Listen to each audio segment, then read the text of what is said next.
ଏବେ ଆଞ୍ଚଳିକ ପାଣିପାଗ ବିଜ୍ଞାନ କେନ୍ଦ୍ର ପକ୍ଷରୁ ପାଣିପାଗକୁ ନେଇ ଏକ ବଡ଼ ଖବର ସାମ୍ନାକୁ ଆସିଛି। ତେବେ ବର୍ତ୍ତମାନ ଯାହାକି ସୂଚନା ମିଳୁଛି, ଆସନ୍ତାକାଲିଠାରୁ ରାଜ୍ୟରେ କାଳବୈଶାଖୀ ସହ ବିଜୁଳି ଘଡ଼ଘଡ଼ି ସହ ବର୍ଷା ପାଇଁ 18ଟି ଜିଲ୍ଲାକୁ ୟେଲୋ ୱାର୍ଣ୍ଣିଂ ଜାରି କରାଯାଇଛି।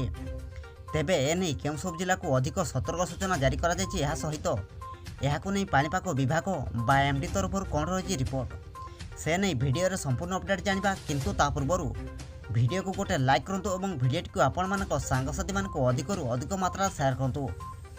ଯଦି ଆମ ଚ୍ୟାନେଲରେ ଆପଣ ପ୍ରଥମ ଥର ଭିଡ଼ିଓ ଦେଖୁଛନ୍ତି, ତାହେଲେ ଏବେ ହିଁ ଚ୍ୟାନେଲକୁ ସବସ୍କ୍ରାଇବ୍ କରି ପାଖରେ ଥିବା ବେଲ୍ ଆଇକନ୍କୁ ପ୍ରେସ୍ କରି ଅଲ୍ ନୋଟିଫିକେସନ୍କୁ ଅନ୍ କରି ରଖନ୍ତୁ।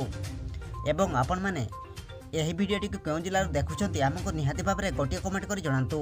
ପାଣିପାଗ ବିଭାଗ ପକ୍ଷରୁ ମିଳିଥିବା ସୂଚନା ଅନୁଯାୟୀ ଆଜିଠୁ 3 ଦିନ କାଳବୈଶାଖୀ। ଆଜି ବିଜୁଳି ଘଡ଼ଘଡ଼ି ସହ ବର୍ଷା ପାଇଁ 18ଟି ଜିଲ୍ଲାକୁ ୟେଲୋ ୱାର୍ଣ୍ଣିଂ ଜାରି ହୋଇଛି।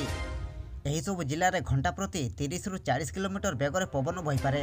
ସଦୃଶ ଲଘୁଚାପରେ ପରିଣତ ହେଲା ଲଘୁଚାପ। ଫଳରେ ଆସନ୍ତା 12 ତାରିଖ ଯାଏ ରାଜ୍ୟରେ ବର୍ଷା ହେବାର ସମ୍ଭାବନା ରହିଛି। ବିଶେଷ କରି ଉତ୍ତର ଉପକୂଳ ଓ ଦକ୍ଷିଣ ଓଡ଼ିଶାରେ କାଳବୈଶାଖୀ ସହ ବର୍ଷା ହୋଇପାରେ। ସେହିପରି 10 ତାରିଖ ଅର୍ଥାତ୍ ଆଜି ପାଇଁ 16ଟି ଜିଲ୍ଲାକୁ ୟେଲୋ ୱାର୍ଣ୍ଣିଂ ଜାରି କରିଛି ଆଞ୍ଚଳିକ ପାଣିପାଗ କେନ୍ଦ୍ର। କିଛି ସ୍ଥାନରେ ଘଣ୍ଟା ପ୍ରତି 40ରୁ 50 କିଲୋମିଟର ବେଗରେ ପବନ ବହିବାର ସମ୍ଭାବନା ରହିଛି।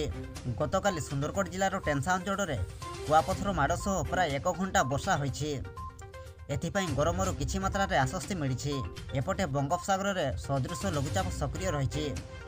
ଏହା ପଶ୍ଚିମ ଉତ୍ତର ପଶ୍ଚିମ ଦିଗରେ ଗତି କରୁଛି।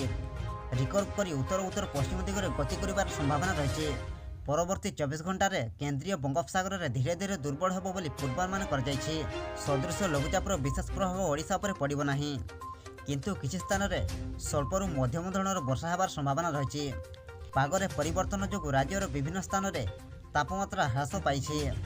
ଆସନ୍ତା 3 ଦିନ ମଧ୍ୟରେ ଆହୁରି 4 ଡିଗ୍ରୀ ତାପମାତ୍ରା ହ୍ରାସ ପାଇବାର ସମ୍ଭାବନା ରହିଛି। ସେଥିପାଇଁ ଆପଣମାନେ ସତର୍କ ରୁହନ୍ତୁ। ବ୍ୟୁରୋ ରିପୋର୍ଟ, ଜାଗରଣ ଟିଭି।